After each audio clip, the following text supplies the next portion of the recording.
नमो विज्ञान रूपाय परमानंद रूपिणे कृष्णाय गोपीनाथाय गोविंदाय नमो नमः। सर्वरूपमयी देवी सर्वं देवीमयं जगत् अतोऽहं विश्वरूपाय तां नमामि परमेश्वरी। ये मांडूक्य उपनिषद के अद्वैत प्रकरण का 26वां श्लोक है। अनात्म प्रतिषेध से अजन्मा आत्मा प्रकाशित होता है। अनात्मा ने जो हम नहीं है, वो हम नहीं है उसका प्रतिषेध करें तो फिर आत्मा प्रकाशित हो जाता है।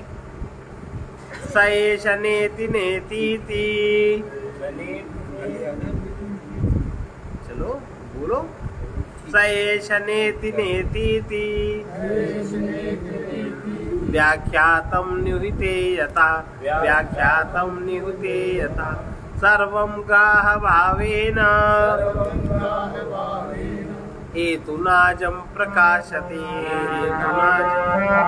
क्योंकि सा ऐसा नेति नेति, ये आत्मा नहीं है, वो ये आत्मा यह नहीं है, यह भी नहीं है इत्यादि श्रुति आत्मा के अग्राह्यत्व के कारण उसके विषय में पहले बतलाए हुए सभी भावों का निषेध करते। जो भी हमारे सामने आता है वो आत्मा नहीं है, क्योंकि आत्मा हमेशा देखने वाला होता है, आत्मा कभी दृश्य नहीं होता।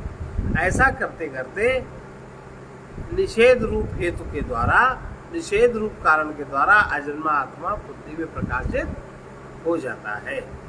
अर्थात आदेशो नेति नेति, इस प्रकार समस्त विशेषणों के प्रतिषेध द्वारा प्रतिपादन किए हुए आत्मा का दुर्बोधत्व मानने वाली श्रुति बारंबार दूसरे उपाय से उसी का प्रतिपादन करने की इच्छा से पहले जो कुछ व्याख्या की है उस सभी का असत्य प्रतिपादन करती है। वो ग्राह्य बुद्धि के जन्य विषयों का अपलाप करती है। अर्थात स एष नेति नेति, इस प्रकार आत्मा की दृश्यता दिखलाने वाली श्रुति उपाय को, उपाय निष्ठता को न जानने वाले लोगों को उपाय रूप से बतलाए हुए विषय उपेय के समान ग्राही न हो जाए, इसलिए अग्राह्यता रूप हेतु से उनका निषेध करती है। यही इसका अभिप्राय है। तदनंतर इस प्रकार उपाय की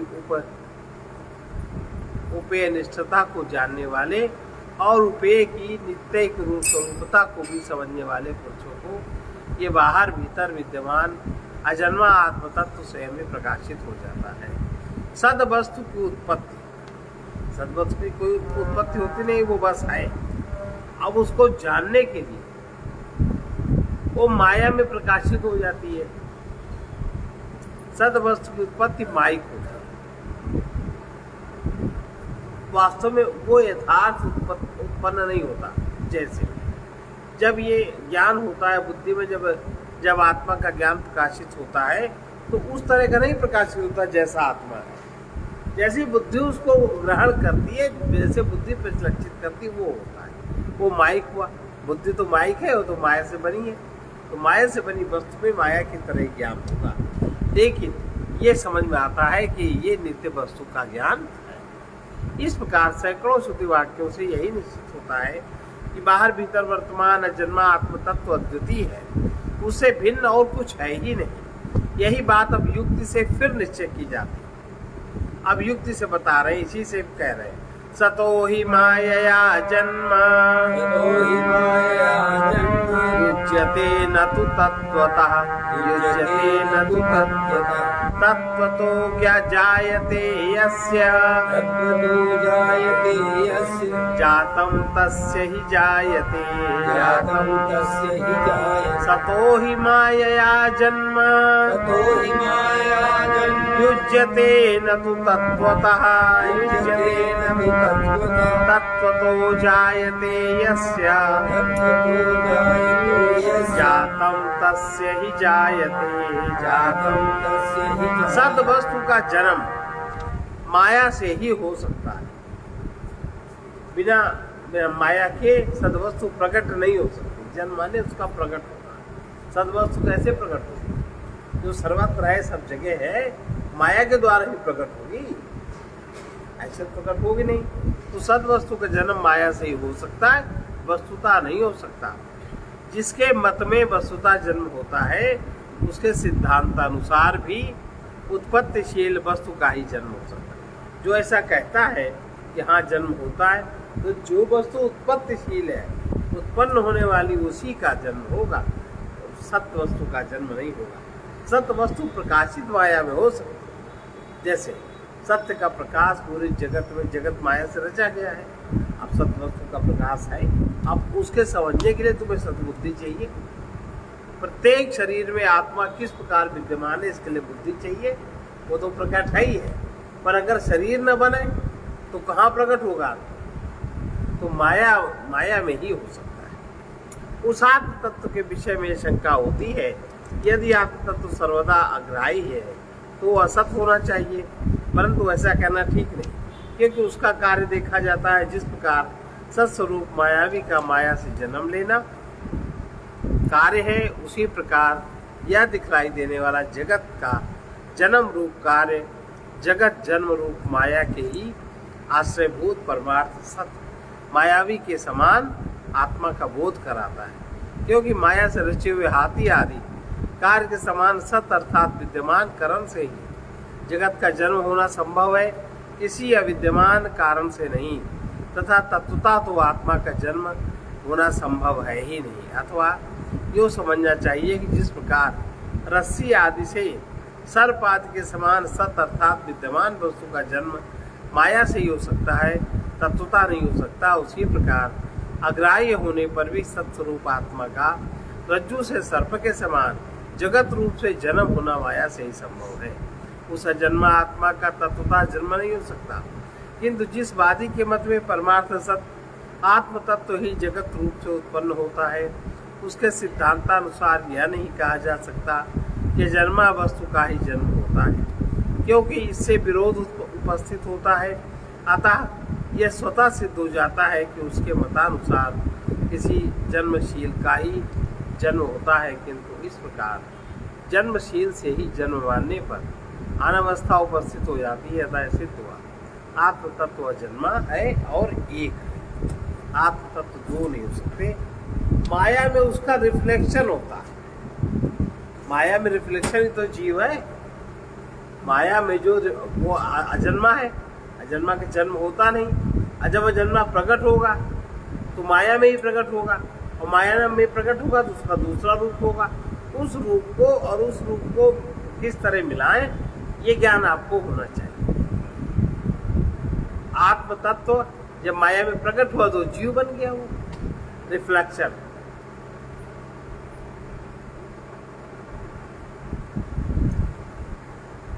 क्योंकि असत वस्तु, जो वस्तु असत है ही नहीं, उसकी उत्पत्ति सर्वथा असंभव। असत वस्तु जैसे बंध्या का पुत्र शब्द तो है, व्यवहार में भी आता है, लेकिन बंध्या का पुत्र होता ही नहीं।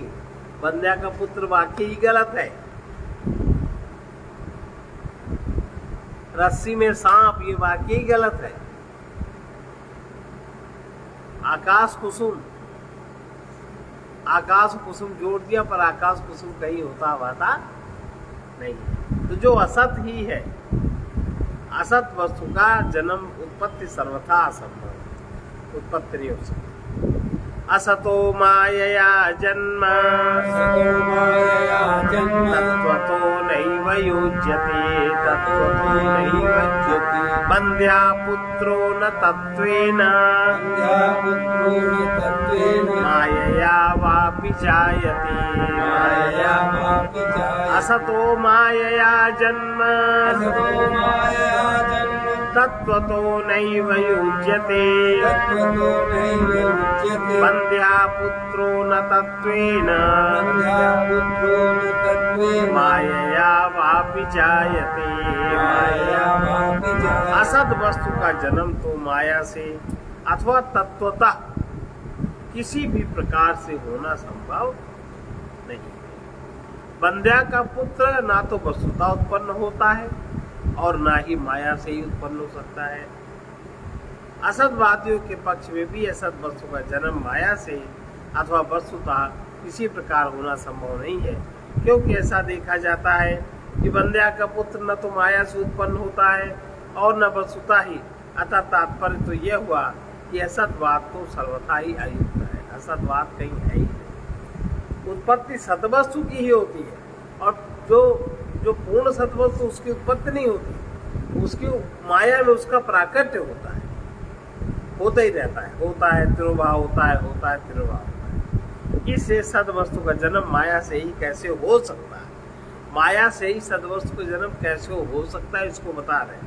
यथा स्वप्ने द्वयाभासम स्पन्दते मायया मनः, स्पन्दते मायया मनः, तथा जाग्रद्वयाभासम स्पन्दते मायया मनः, स्पन्दते यथा स्वप्ने द्वयाभासम स्पन्दते मायया मनः, तथा जाग्रद्वयाभासम स्पन्दते मायया मनः, स्पन्दते।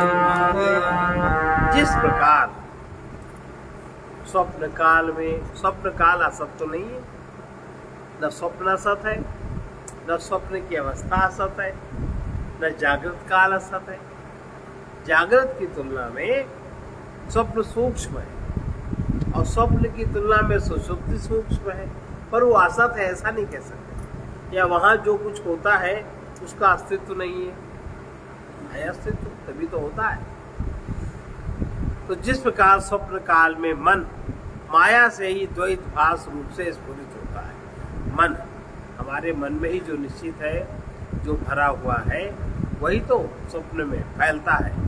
जिस प्रकार स्वप्न काल में माया से ही द्वैत भास के रूप में मन स्फुरित होता है, उसी प्रकार जागृत काल में भी वो माया से ही द्वैत भास के रूप में स्फुरित होता है।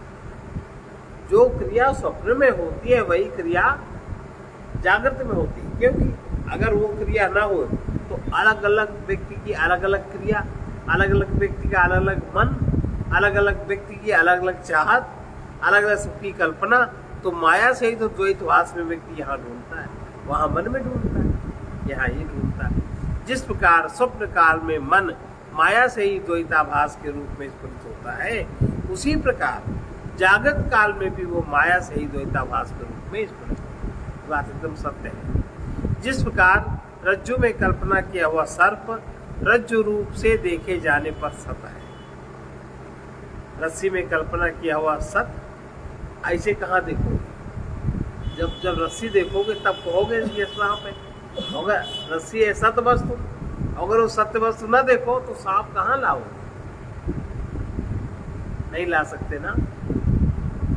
जिस प्रकार रज्जु में कल्पना किया हुआ सर्प रज्जु रूप से देखे जाने पर सत है, उसी प्रकार मन भी परमार्थ ज्ञान रूप आत्म स्वरूप से देखे जाने पर सत है।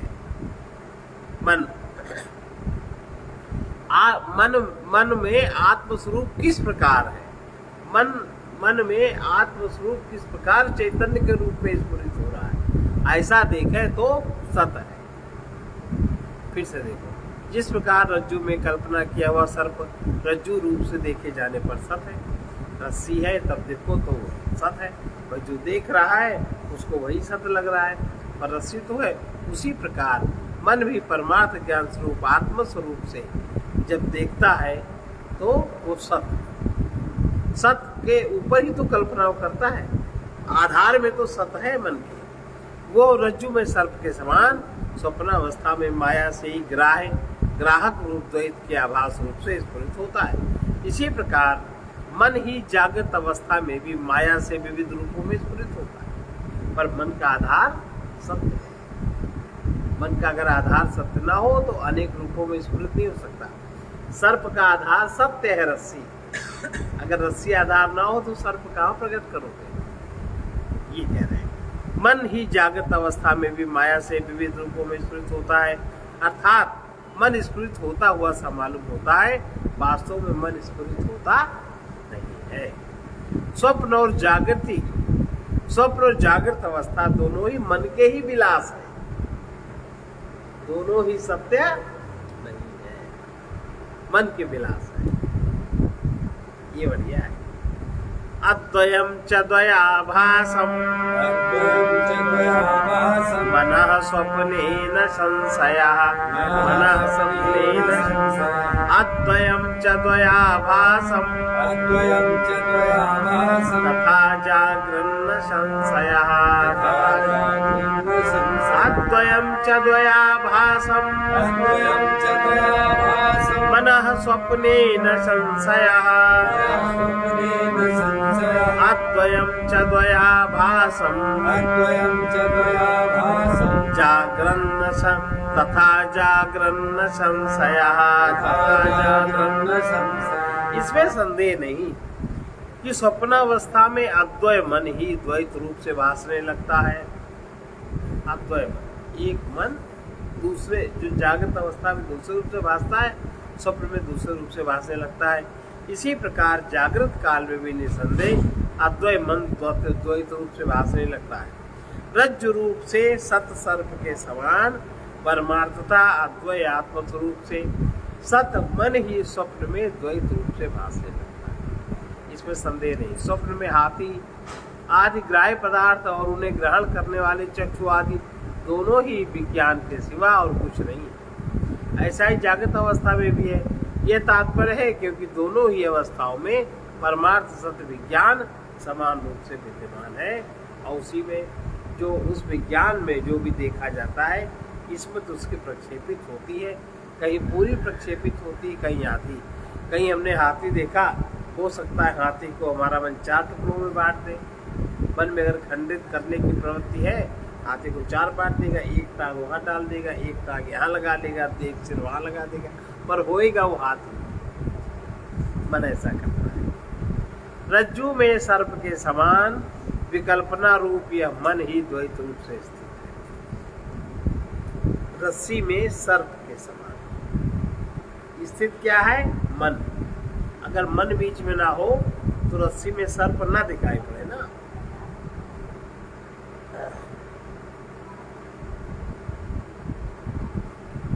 रस्सी में सर्प के समान विकल्प रूप से मन ही द्वैत रूप से स्थित है, ऐसा पहले कहा गया। इसमें प्रमाण क्या है? इसके लिए अन्वय व्यतिरिक्त रूप अनुमान प्रमाण कहा जाता है। इसमें कहा मनोदृश्यमिदं द्वैतम् यत्किंच सचराचरम् मनसो ह्यमनी भावे द्वैतं नैवोपलभ्यते। ये जो कुछ भी चराचर द्वैत है, जो भी चराचर द्वैत अद्वैत नहीं, अद्वैत माने आधार, और आधार ही प्रकल्पित हो रहा है द्वैत में, और उसको पकड़ते सब उसी को है। तभी तो जब नष्ट हो जाता है द्वैत तो रोते हैं, वो अविनाशी को पकड़ने के लिए ना। तो ये सब मन का दृश्य है, क्योंकि मन का अमनी भाव, मन की संकल्प शून्य स्थिति जब हो जाती है तब द्वैत उपलब्ध नहीं होता। मन में अगर न रहे कल्पना स्मृति आदि तो फिर मन में द्वैत भी नहीं रहता, केवल मन में अहम का ही स्फुरण होगा, फिर और कुछ उपलब्ध नहीं होगा। उस विकल्पित होने वाले मन द्वारा दिखाई देने योग्य ये संपूर्ण द्वैत, जितना भी द्वैत दिखाई देता है वो मन ही है। जैसे कोई व्यक्ति है, वो सामान्य बैठा कुछ और बात कर रहा है और दूर से देखा मन क्या कल्पना करता है? मेरी बुराई कर रहा है, वो मेरे विषय में बात कर रहा है। कल हमसे कुछ धन मांग रहा था, नहीं दिया, देखा कह रहा है। अभी कल्पना है तो द्वैत है बिल्कुल। ऐसे ही हर दृश्य के साथ कोई दृश्य है, कोई बीज है, सुंदर है, फल है, अपने आप में सब अपने आप में स्फुरित है, बहुत अच्छा लग रहा है, ये कब अच्छा लग रहा है, और उसमें ना कुछ अच्छा है ज्यादा ना बुरा, उसमें जो गुण सूत्र है उनका विकास है, और उसमें जो गुण सूत्र है उसका विकास है। किसी में लघु है, किसी में दीर्घ है, किसी में सौंदर्य का प्रकाश, जिसमें जितनी पूर्णता है उसमें उतनी सौंदर्य का प्रकाश ज्यादा है। जैसे मनुष्य में, जो मनुष्य जितना ज़्यादा पूर्ण होता जाता है उसमें उतना सौंदर्य निखरता जाता है, और जो जितना अपूर्ण होता है उतना उसमें कुरूपता आती जाती है। जैसे किसी कामी व्यक्ति बहुत कुरूप होगा, क्रोधी व्यक्ति बहुत कुरूप होगा, जो प्रेमी होगा, जो सात्विक होगा, वो सुंदर सौंदर्य होगा उसमें।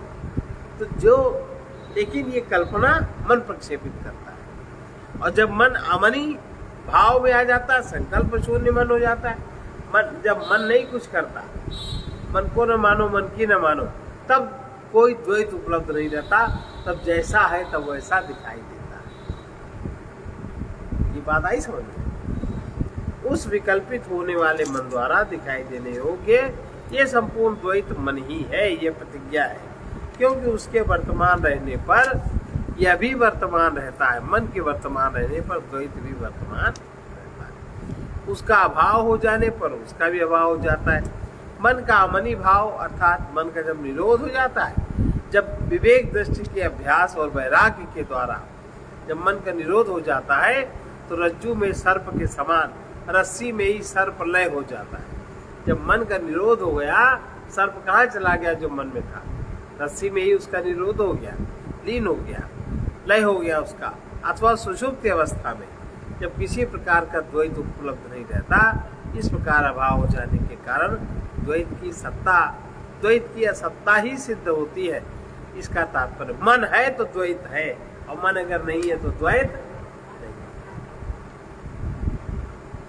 मन है तो परमात्मा नहीं है, अहंकार है, और मन अगर नहीं है तो अहंकार नहीं है परमात्मा। सब ये खेल है। तत्व बोध, अब ये मन की संकल्प शून्य स्थिति कैसे होती है? तो कहीं जब तत्व बोध हो जाता है, जब ज्ञान हो जाता है, तो मन अमनी भाव को प्राप्त होता है। तब आप चाहे भी तो कल्पना करने नहीं कर सकते, यथार्थ बोध जागृत रहता है। तो तत्व बोध ही अमनी भाव, तत्व बोध से अमनी भाव उत्पन्न होता है। अब जिसको जितना ज्ञान कम है, उसकी कल्पना उतनी तीव्र होती है कि नहीं, और उसका विचार उतना तीव्र होता है। जो जितना उड़ने वाला है, ये बहुत उड़ता है, फालतू की बकवास करता रहता है, वो व्यक्ति निर्विचार नहीं हो सकता।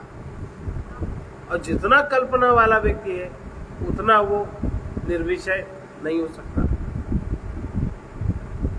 निसंकल्प नहीं हो सकता। तो जब तत्वबोध, जितना ज्ञान बढ़ता है, जितना विवेक में जागृति बढ़ती जाती है, उतना ज्यादा अमनी भाव हो जाता है। जैसे कोई साधु आदि है, साधु लोग अपने अपने साधन करते ही, जब तक कोई गुरु का बताया हुआ साधन नहीं करता, अपने मन में अटका रहता है,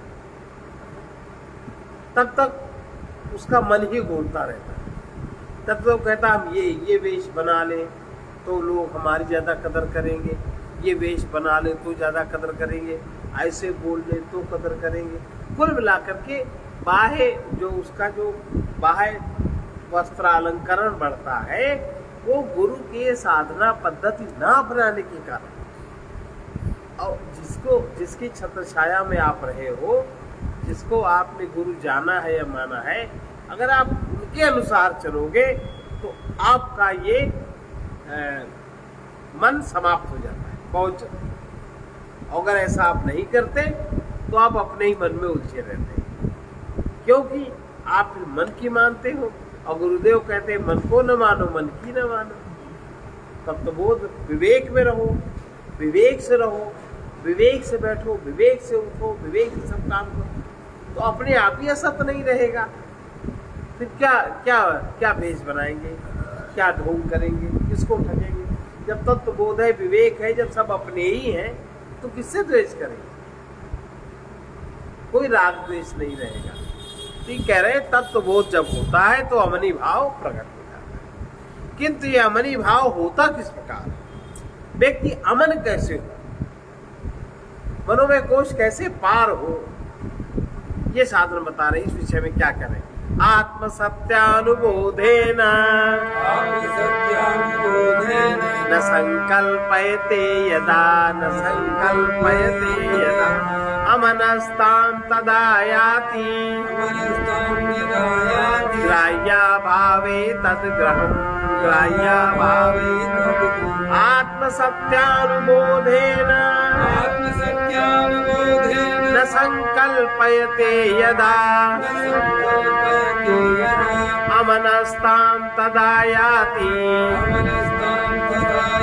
ग्राह्याभावे तद्ग्रहम् ग्राह्याभावे तद्ग्रहम्। जिस समय मैं सत्य और मेरे अलावा जितना भी दृश्य है सब असत्य, ये बोध जागृत होता है। मैं सब कुछ को देखने वाला हूं और जिसको मैं देखता हूं वो हमें कभी प्राप्त नहीं हो सकता, और जो प्राप्त है वो कभी अप्राप्त नहीं हो सकता। ये विवेक जागृत हो जाता है जिस समय आत्म सत्य की उपलब्धि हो जाती है। देखो, ये व्यक्ति की बहुत बड़ी पहचान है, सन्यासी की भी, अज्ञानी की भी। सन्यासी की तो नहीं, खैर साधन करेगा बढ़ेगा। जिस समय आत्म सत्य की उपलब्धि होने पर फिर क्या है, मन संकल्प नहीं करता, मन स्वतः ही निसंकल्प हो जाता। फिर तो मन अब अभी जितना हमें अज्ञान है उतना मन संकल्प करता है, कैसे रख ले, कैसे बचा ले, कैसे न कर, दुनिया का प्रपंच है। तो जिस समय आत्म सत्य की उपलब्धि हो जाती है उस समय मन संकल्प नहीं करता। जो भी आए जाए सब प्रभु का ही। भाई काम क्रोध लोभ मोह ये कोशिश करते मन ही के तो विकार है, मन ही तो पकड़ने की कोशिश करता है, मन ही छोड़ने की कोशिश करता है। जितना बनता बनाता है सब मन ही तो करता है। और जब आत्म सत्य का बोध हो गया, आत्म तत्व उपलब्ध हो गया, तब सबसे पहला लक्ष्य है कि मन संकल्प नहीं करना। अभी तो यहाँ जाना है, वहाँ जाना है, ये करना है, वो करना है। अभी तो उतने चेले बना रहे हैं, वो चेला बना रही से, वो आ जाए तो बढ़िया हो जाएगा, वो आ जाए तो बढ़िया हो जाए। अभी मन क्या क्या खेल खेलता रहता है। लेकिन जब आत्म सत्य उपलब्ध हो जाता है, जिस समय आत्म सत्य की उपलब्धि हो जाती है उस समय मन संकल्प नहीं करता। और जिस समय मन संकल्प नहीं करता माने मन करता नहीं बनता। जब अहंकार करता नहीं बनता मन के द्वारा, फिर अहंकार भोगता भी नहीं बनता मन के द्वारा, उस समय अमनी भाव प्राप्त हो जाता है। उस अवस्था में ग्राह्य का अभाव हो जाने की, कुछ ग्रहण करने योग्य नहीं दिखता। हम क्या ग्रहण करें, क्या रखें, उस समय उस अवस्था में ग्राह्य का अभाव हो जाने के कारण ग्रहण करने के विकल्प से रहित हो जाता है। हमें ये मिल जाती, ये रख ले, ये मिल जाती, ये बचा ले। तो जो ग्रहण करने का विकल्प है, भविष्य में काम आएगा, बुढ़ापे में साथ देगा, ये होगा, ये विकल्प समाप्त हो जाता है। संग्रह भी, परिग्रह नहीं रहता। इसीलिए 5 जो मूल तत्व बताए गए हैं, 5 यम जो बताए गए हैं, अहिंसा, सत्य, अस्तेय, ब्रह्मचर्य, अपरिग्रह, ये 5 सिद्धांत स्वतः प्रकट होता है। और इनमें बहुत शक्तियां, इनको भी धारण करने की कोशिश नहीं करता। और जब तक हम धारण करने की कोशिश अहंकार करता है तब तक वो मन में ही रहता है। करने का मतलब है मन में है, करने का मतलब है मन में, और ना करने का मतलब है, संकल्प शुरू होने का मतलब है वो समझ गए कि ऐसा। जब समझ गए तो फिर ये होगा। तो जिस समय आत्म सत्य की उपलब्धि होने पर मन संकल्प नहीं करता, उस समय मन अमनी भाव को प्राप्त हो गया है, ऐसा जानना चाहिए। उस अवस्था में ग्राह्य का अभाव, कुछ भी ग्रहण करने योग्य नहीं है। हमारे स्वभाव के स्थिति बराबर कुछ है नहीं, मेरे बराबर कुछ है नहीं, तो अपनी प्रसन्नता के लिए, अपने सुख के लिए कुछ भी ग्रहण करने योग्य है ही नहीं। इस कारण अभाव, ग्राह्य का अभाव हो जाने के कारण वो ग्रहण करने के विकल्प से भी रहित हो जाता है, कोई विकल्प नहीं होता। वाणी से आरंभ होने वाला विकार, जो वाणी से, देखो पिछले 7 श्लोक पहले बोला था, वाणी से आरंभ होने वाला विकार नाम मात्र है। जैसे ये घड़ा है, ये गिलास है, ये सकोरा है, ये कटोरी, ये जो विकार है वाणी का नाम मात्र है। यथार्थ तो मिट्टी ही है, यथार्थ में तो मिट्टी ही है, चाहे जितने आकार हो। और आकार देख करके हम वाणी छोड़ के नाम रख लेंगे उनके रूप के अनुसार, लेकिन नाम मात्र है। सत्य तो मृतिका है। इस श्रुति के अनुसार मृतिका के समान आत्मा ही सत्य है। उस आत्म सत्य का शास्त्र और आचार्य के उपदेश के बाद बोध होना आत्म सत्यानुबोध। शास्त्र फिर आचार्य के उपदेश करता, जो बोध होता है वो आत्म सत्या, अपने आप को। अभी तो गुरु का बोध है, गुरु कह रहा है ऐसा करो तो ये हो जाएगा, अभी इसमें लिखा है, ये चीजें हैं, लेकिन अभी हमारे अनुभव में नहीं है। तो जब हम उसमें थोड़ा लगते हैं तो हमारे अनुभव में वो चीज आ जाती है, तब वो आत्म सत्यानुबोध हो जाता है, हृदय में जागृत होता है। उसके कारण संकल्प योग्य वस्तु का अभाव हो जाता है। कोई वस्तु संबंधित संकल्प करने वाला नहीं है। दाह्य वस्तु का अभाव हो जाने पर, जैसे अग्नि में दाह्य का अभाव हो जाए, दाहकता का, तो अग्नि में दाहकता का अभाव में अग्नि क्या प्रभाव देगी? कुछ नहीं। अग्नि का जो भाई है उसके दाहकता के कारण, तो मन का भाई है उसके संकल्प के कारण, मन का भाई है उसके ग्रहणत्व के कारण, मन का भाई है अहंकार बनता है, बिगड़ता है, कर्ता बनता है, भोक्ता बनता है, ये मन का भय है। और जब ये चीज समाप्त हो गई, जैसे अग्नि का दाह का तो समाप्त हो गया, तो अग्नि क्या जलाए? जब मन की चीज समाप्त हो गई तो संकल्प योग वस्तु का अभाव हो जाने से, दाह्य वस्तु का अभाव हो जाने से, अग्नि के दाहकत्व के अभाव के समान जिस समय चित्त संकल्प नहीं करता उस समय वो अमनस्कता, अमनी भाव को प्राप्त हो जाता है। ग्राह्य वस्तु का अभाव हो जाने से वो मन अग्रह अर्थात ग्रहण विकल्पना से रहित होता है। यदि आत्मज्ञान किसे होता है? ये ज्ञान, ये अमनी भाव किसको होता है? आत्मज्ञान किसे होता है? ये संपूर्ण द्वैत असत्य है। जो असत्य माने जिसकी उत्पत्ति होती है, जिसका विनाश होता है। मन में भी द्वैत की आपकी उत्पत्ति होती है। जैसे आपका संबंध किसी प्रकार जुड़ा, रक्त संबंध जुड़ा, तो ये माता है, तो ये पिता है, ये बुआ है, चाचा है, उत्पन्न हुआ है ना, और समाप्त भी हो जाएगा। शरीर समाप्त होने के साथ साथ समाप्त हो जाएगा, तो ये असत है। और जो उत्पन्न ही नहीं हुआ, ये संपूर्ण द्वैत असत्य है। तो प्रकृत सत्य, स्वाभाविक सत्य है। आत्म तत्व का ज्ञान किसे होता है? इस पर आत्म तत्व के ज्ञान का कौन अधिकारी? ऐसा क्या करना चाहिए जो हम आत्म तत्व के ज्ञान के अधिकारी करें? अकल्पम अकल्पकमजं ज्ञानम येया भिन्नं प्रचक्षते ब्रह्म ज्ञेयम् अजं नित्यं जेनाजं विबुध्यते अकल्पकमजं ज्ञानम् येया भिन्नं प्रचक्षते ब्रह्म ज्ञेयम् अजं नित्यं जेनाजं विबुध्यते सर्व संकल्पना शून्य, जहाँ कोई संकल्प नहीं है, ज्ञान को विवेकी लोग ज्ञेय से अभिन्न बतलाते हैं। जो ज्ञेय है, जिसको जानना चाहते हैं, और जो ज्ञान है, वो दोनों एक ही है, अभिन्न बतलाते। ब्रह्म जिसका विषय है वो ज्ञान अजन्मा और नित्य है। वो ज्ञान है ही, पर वो ढका हुआ है। उस अजन्मा ज्ञान से अजन्मा आत्म तत्व तो स्वयं ही जाना जाता है। ढका है पर्दा हटाने के बाद। अकल्पक संपूर्ण कामनाओं से जो रहित हो जाता है। अकल्पक माने जिसकी संपूर्ण कामनाएं क्षीण हो जाती। अजन्मा अर्थात ज्ञप्ति मात्र, होने का बोध मात्र है। अजन्मा माने है। ज्ञान को ब्रह्मवेत्ता लोग ज्ञेय यानी परमात्मा स्वरूप ब्रह्म से अभिन्न बतलाते हैं। जो है बस वो है, क्या है आप इसको नहीं कह सकते। अग्नि की उष्णता के समान विज्ञाता का ज्ञान कभी भी लोप नहीं होता। जैसे तनिक तनिक से व्यवहार में, छोटे छोटे से व्यवहार में ज्ञान का प्रकाश मिलता है कि नहीं।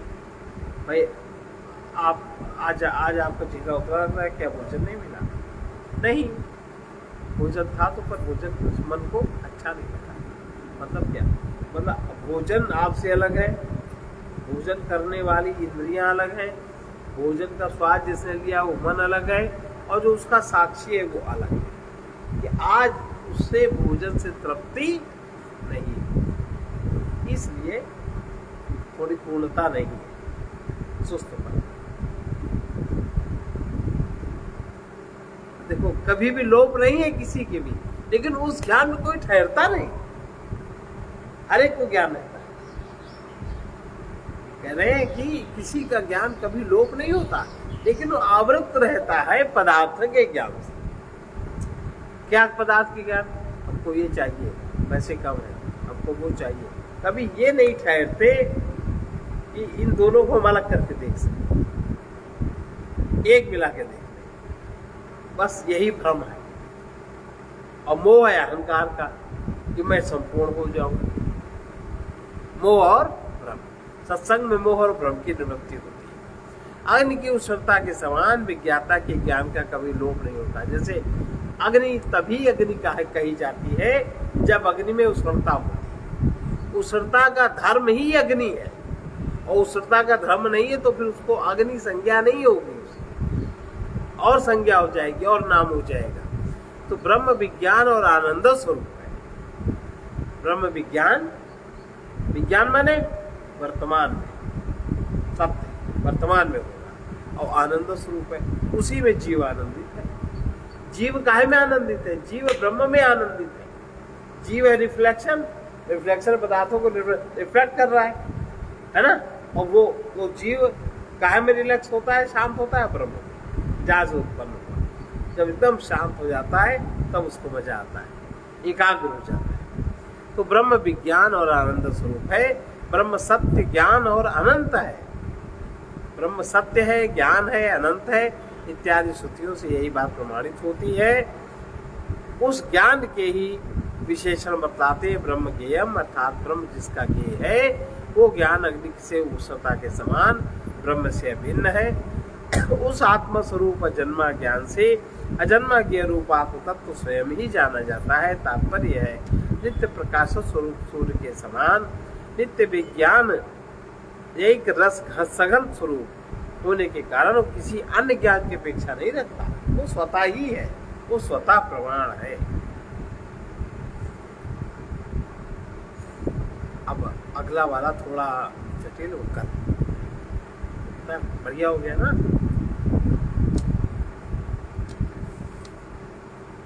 ये है उपनिषद, क्यों बाबा, है ना।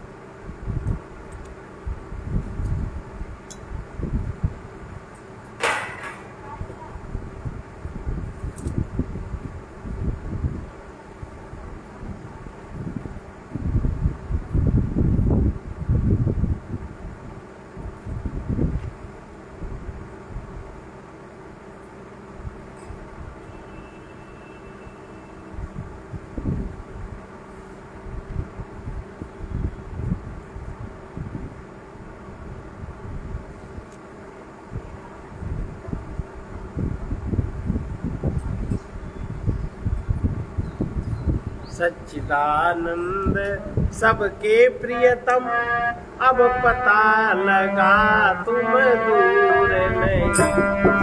सच्चिदानंद सबके प्रियतम, अब पता लगा तुम दूर नहीं।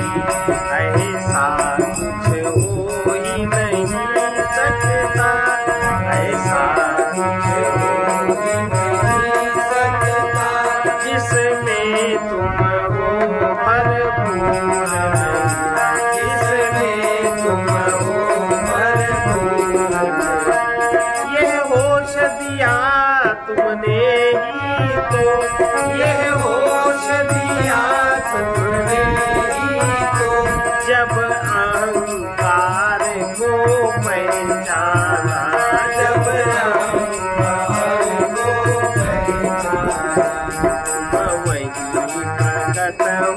होते रहते,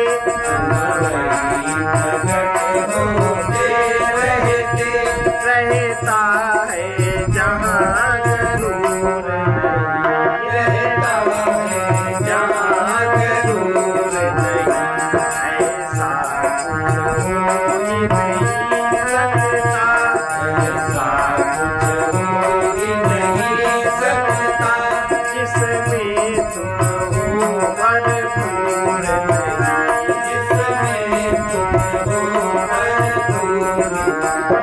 जो कुछ भी सामने आता है, जो कुछ भी सामने आता है, मैं देख देख ये गाता हूँ, मैं देख देख ये गाता हूँ।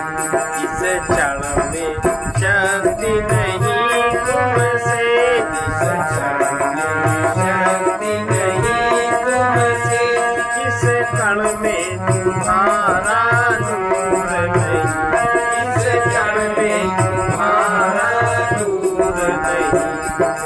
वहीं प्रकट होते रहते, वहीं प्रकट होते रहते, रहता है जहाँ गरूर नहीं, रहता है जहाँ गरूर नहीं।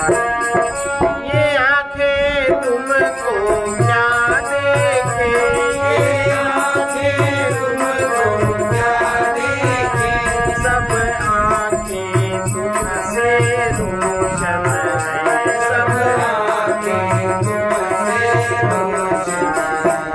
खोज में भटकते वे जिनको, खोज में भटकते वे जिनको, दर्शन का अभी सहूर नहीं, दर्शन का अभी सहूर नहीं, ऐसा कुछ हो ही नहीं सकता, ऐसा कुछ हो ही नहीं सकता, जिसमें तुम हो भरपूर नहीं, जिसमें तुम हो भरपूर नहीं। मुझको तो अपनी किस्मत के, मुझको तो अपनी किस्मत के, गिरने उठने की समझ नहीं, गिरने उठने की समझ नहीं। जो ठीक वही तुम करते हो, जो ठीक वही तुम करते हो, मुख्तार हो तुम मजबूर नहीं, मुख्तार हो तुम मजबूर नहीं। खोज में भटकते वे जिनको, खोज में भटकते वे जिनको, दर्शन का अभी सहूर नहीं, दर्शन का अभी सहूर नहीं। जब जब हम हैं तब तुम गुम हो, जब जब हम हैं तब तुम गुम हो, हम गले की बस तुम ही तुम हो, हम गले की बस तुम ही तुम हो। सब उम्र तुम्ही तब पति गया और, सब उम्र तब पति गया और, कुछ चाहे ये दस्तूर नहीं, कुछ चाहे ये दस्तूर नहीं। सच्चिदानंद सबके प्रियतम, सच्चिदानंद सबके प्रियतम, अब पता लगा तुम दूर नहीं, अब पता लगा दूर नहीं। ऐसा कुछ हो ही नहीं सकता, ऐसा कुछ हो ही नहीं सकता, जिसमें तुम हो भरपूर नहीं, जिसमें तुम हो भरपूर नहीं। काया के प्रति जागो, देखो मैं वो नहीं हूँ जितना भी दृश्य, सबसे पहला दृश्य है शरीर, सबसे पहला दृश्य है शरीर। शरीर माने काया, काया के प्रति जागो, देखो मैं शरीर नहीं हूँ। इसके बाद नंबर 2 विचारों के प्रति, विचार माने मन, जो बाह्य जगत में जो विचार काम करते हैं मन ही काम करता है। विचारों के प्रति जागो, समझो कि मन मैं नहीं। और हम लोग जानते तो है, मन के विचारों को भी जानते हैं, पर इतनी बेहोशी है, इतनी आसक्ति है पदार्थ में कि वही खोपड़ी में छाया है आवरण के कारण। भावों के प्रति जागो, देखो कि हृदय मैं नहीं हूँ। अहंग स्मृत के प्रति जागो, मैं हूँ, मैं करता, मैं हूँ। समझो कि मैं हूँ ही नहीं। जब अहंकार कुछ न रहेगा, तब जो शेष रहेगा वही ब्रह्म परमात्मा है, वही अखंड सच्चिदानंद। सर्वे भवन्तु सुखिनः, सर्वे सन्तु निरामयाः, सर्वे भद्राणि पश्यन्तु, मा कश्चित् दुःखभाग् भवेत्। कृष्णाय वासुदेवाय हरे परमात्मने प्रणतक्लेशनाशाय गोविन्दाय नमो नमः। उग्रवीर महाविष्णु ज्वलन्तं सर्वतोमुखं नृसिंहं भीषणं भद्रं मृत्योर्नमाम्यहम्। ॐ ह्रौं जूं सः ॐ भूर्भुवः स्वः ॐ त्र्यम्बकं यजामहे सुगन्धिं पुष्टिवर्धनम्। उर्वारुकमिव बन्धनात् मृत्योर्मुक्षीयमामृतात्। ॐ स्वः ॐ भुवः भुः ॐ सः जुं ह्रौं असतो मा सद्गमय तमसो मा ज्योतिर्गमय मृत्योर्मामृतं गमय। ॐ पूर्णमदः पूर्णमिदं पूर्णात् पूर्णमुदच्यते पूर्णस्य पूर्णमादाय पूर्णमेवावशिष्यते। ॐ शान्ति शान्ति शान्ति सर्वारिष्ट शान्तिर्भवतु।